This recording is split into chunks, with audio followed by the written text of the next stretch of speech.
اعوذ باللہ من الشیطان الرجیم بسم اللہ الرحمن الرحیم۔ آج کا ہمارا عنوان کہ ہمارے گھروں میں سے تنگی کیوں نہیں جاتی، تنگ دستی کیوں نہیں جاتی۔ چاہے جتنا مرضی رزق کما لیں، حلال طریقے سے کماتے بھی ہیں، باوضو ہو کر کھانا بھی پکاتے ہیں، درود پاک بھی پڑھتے ہیں، نماز بھی ادا کرتے ہیں، اس کے باوجود ہمارے رزق سے تنگی کیوں نہیں جاتی ہے، ہم تنگ دستی کا شکار کیوں رہتے ہیں۔ محترم ناظرین گرامی، صرف 3 پوائنٹس جلدی آپ کو بتا کے آگے بڑھ جاؤں گی کیونکہ دامن وقت میں اتنی گنجائش نہیں۔ کون سی وجوہات ہیں جو ہماری تنگی اور تنگ دستی کا باعث بنتی ہیں، اور کون سے ایسے آسان ترین کام ہیں جن کو انجام دینے سے ہمارے رزق میں اضافہ ہو سکتا ہے۔ پیسے بھی وہی رہیں گے، آمدن بھی وہی رہے گی، سب کچھ وہی رہے گا، لیکن کیا ہوگا؟ پیسہ ختم نہیں ہوگا، رزق میں تنگی نہیں آئے گی، کمی نہیں آئے گی۔ تو آسان ترین کام کیا ہے؟ نبی اللہ صلی اللہ علیہ وآلہ وسلم کا ارشاد پاک ہے کہ جب انسان یہ محسوس کرے کہ وہ تنگ دستی کا شکار ہو گیا ہے تو وہ اس کو چاہیے کہ وہ اپنا گھر میں دسترخوان لگائے اور کسی کی دعوت پکائے اور اس کو گھر بلائے اور اس کو کھانا کھلائے، اور اس کے لیے خاص کر کے جمعرات کا دن افضل ترین ہے۔ ناظرین گرامی، کوئی لمبے سجدے کرنے کی ضرورت نہیں، کوئی لمبے وظیفے کرنے کی ضرورت نہیں، آسان ترین، بہت آسان، جیسے سادہ گھر میں پکا ہے، جو بھی دال روٹی آپ نے پکا رکھی ہے، کسی غریب کو اس میں سے روٹی دے دیں، سالن دے دیں، جو بھی پکا ہے دے دیں، جو بھی گھر میں کھانے کے لیے چیز موجود ہے دے دیں، اور یہ عمل خصوصاً جمعرات والے دن کریں، لیکن دن کی کوئی پابندی نہیں، آپ کسی بھی دن یہ عمل کر سکتے ہیں۔ دوسرا طریقہ کار یہ ہے، کسی چوپائے کو کھانے کی چیز ڈالنا، جیسے گلی میں بلی ہوتی ہے، کوئی جانور ہوتا ہے، کتا ہوتا ہے، کوئی بھی ایسی چیز ہوتی ہے، آپ نے جب گھر میں روٹی بنائی ہے تو آپ خصوصاً اسپیشلی طور پر ایک روٹی اضافی بنائیں، اگر گلی میں کوئی کتا ہے اس کو ڈال دیں، آپ کا رزق کبھی ختم نہیں ہوگا، لیکن یہ شرط ہے کہ وہ جانور یا چوپایا آپ کا پالتو نہ ہو، یعنی کہ آپ نے اس کو گھر میں پال نہ رکھا ہو۔ اگر کوئی بکری آپ نے گھر میں پال رکھی ہے، آپ اس کا دودھ پیتے ہیں، آپ نے کوئی گائے بھینس پال رکھی ہے، تو آپ کو چارہ ڈالنا، پانی ڈالنا، وہ تو آپ کا فرض بن جاتا ہے۔ لیکن کوئی ایسا چوپایا جو آپ نے گھر میں پالتو نہیں رکھا ہوا، جیسے راستے میں بلیاں کتے پھرتے ہیں، ان کو اسپیشل ایک روٹی بنا کر ڈال دیا کریں،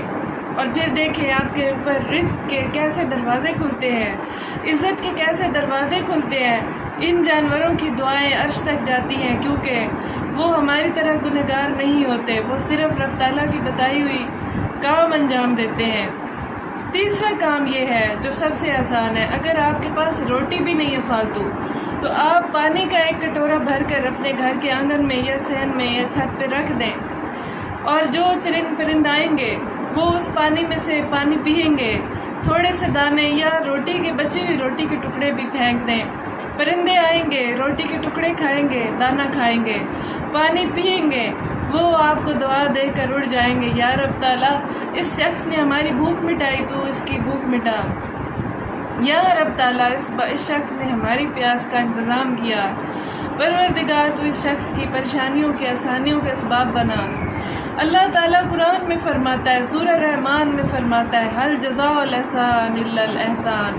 کہ بے شک احسان کا بدلہ احسان کے سوا اور کچھ نہیں ہے۔ پروردگار دو عالم فرماتا ہے، کون ہے وہ جو مجھ پر احسان کرے؟ میں دو جہان، میں تمام عالمین کا رب ہوں، رب العالمین ہوں، غفور الرحیم ہوں، رحمان ہوں، کریم ہوں۔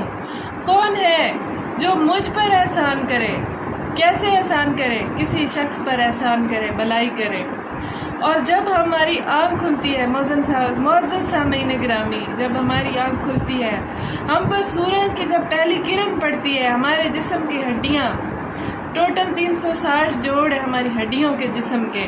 ہمارے ہڈی کے جسم کے ایک ایک جوڑ پر صدقہ واجب ہو جاتا ہے جیسے ہی ہم صبح اٹھتے ہیں، کہ رب لالا نے ہمیں دوبارہ نئی زندگی دی، صحت سلامتی سے اٹھایا، اور ہم گھر کے کاموں میں مشغول ہو جاتے ہیں، دنیا داری میں مشغول ہو جاتے ہیں، لیکن ہم صدقہ دینا بھول جاتے ہیں، جس کی وجہ سے تنگی، تنگ دستی، آفتوں کا شکار رہتے ہیں۔ صدقہ بلاؤں کو ٹالتا ہے۔ امام موسیٰ کاظم علیہ السلام کا فرمان پاک ہے، کہ کسی سے مسکرا کر بات کرنا بھی صدقہ ہے، کسی کی دل جوئی کرنا، کسی غمگین کی بات سن کر اس کو تسلی دینا، دلاسا دینا، یہ سب صدقے میں آتا ہے۔ اور یہ سب وہ کام ہیں جس سے آپ کے بگڑے کام خود بخود سنورتے رہیں گے۔ آپ کو کوئی ضرورت نہیں زمین میں تکلیفیں اٹھانے کی، جدوجہد کرنے کی، آپ کو کوئی ضرورت نہیں کسی بھی قسم کا دکھاوا کرنے کی۔ اللہ پاک کی وہ مخلوقات جو بے زبان ہیں ان کو کھانا دیجیے، پانی دیجیے،